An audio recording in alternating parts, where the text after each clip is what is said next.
My name is David Miller, and this is the story of the day I realized that sometimes the coldest place in the world is not a battlefield, not a winter storm, not even loneliness.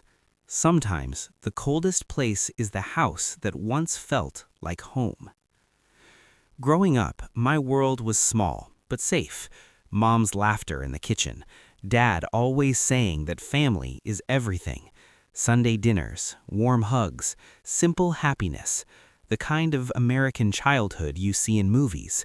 At least, I thought so. Life took me far from home. Work, stress, responsibility, trying to build something meaningful. But no matter how far I went, I always believed one thing. No matter what happens in life, family will always welcome you back. I truly believed that. I was wrong, completely wrong. 3 weeks before Christmas, I received a message from my family. Not a phone call, not a real conversation, just simple cold text on a screen. It said, "David, maybe don't come home this year. Things are complicated. It would just make everything harder." There was no "we love you," no "we will miss you," just rejection hidden under polite words. And somehow, that hurt more than any argument. I stared at that text for a long time. A part of me waited for another message to appear. Maybe something like, "We didn't mean it," or "Of course come home," or "We love you." But nothing came. I simply typed one word back. Sure. Not angry, not emotional, just the kind of answer that sounds like something quietly breaking inside you. People like to talk about dramatic betrayals, cheating, fights, shouting, big explosions of emotions, but nobody talks about the quiet betrayals, not being chosen, not being wanted, not being included, not being loved back. These betrayals do not scream. They stay silent, but they do not fade. They echo inside you, and those echoes followed me everywhere.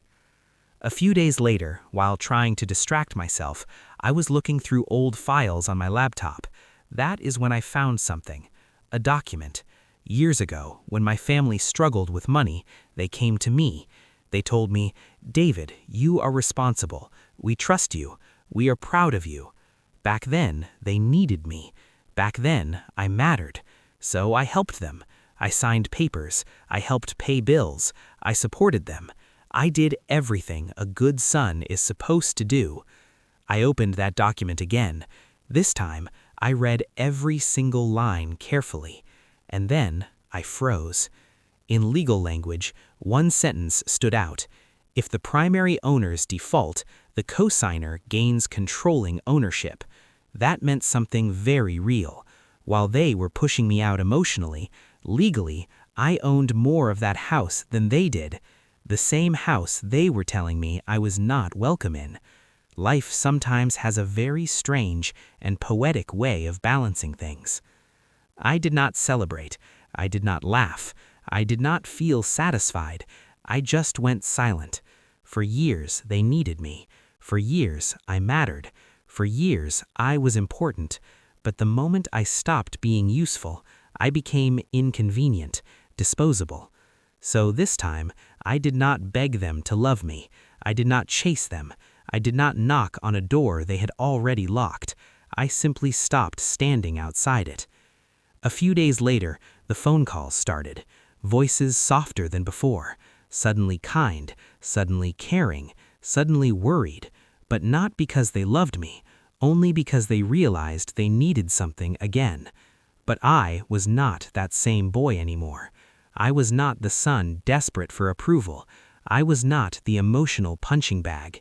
For the first time in my life, I understood that I had power.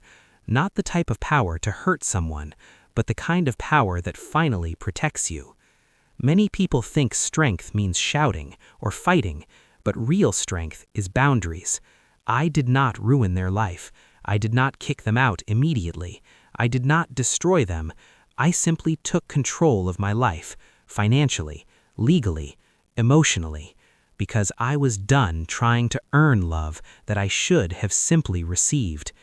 Eventually, they had to face what they did. And here's the truth.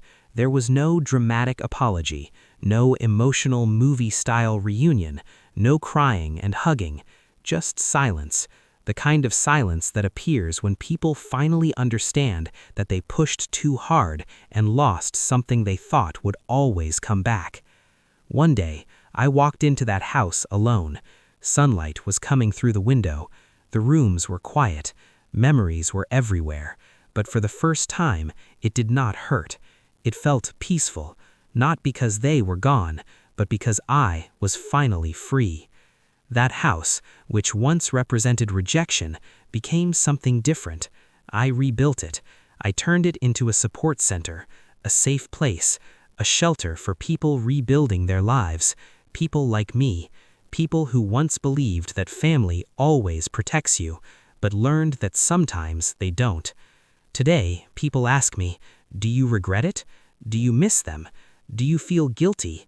My answer is no. I feel calm, because sometimes life does not give you perfect endings. Sometimes family will never become what you needed. Sometimes closure is not a conversation. Sometimes closure is simply accepting the truth and choosing yourself anyway. So if you have ever been rejected, ignored, left out, or treated like you don't belong, listen to me carefully. You are not difficult to love. You were simply loving people who did not know what to do with a good heart. That day, I did not lose a family. I found myself. And sometimes, that is the most powerful victory a person can ever experience.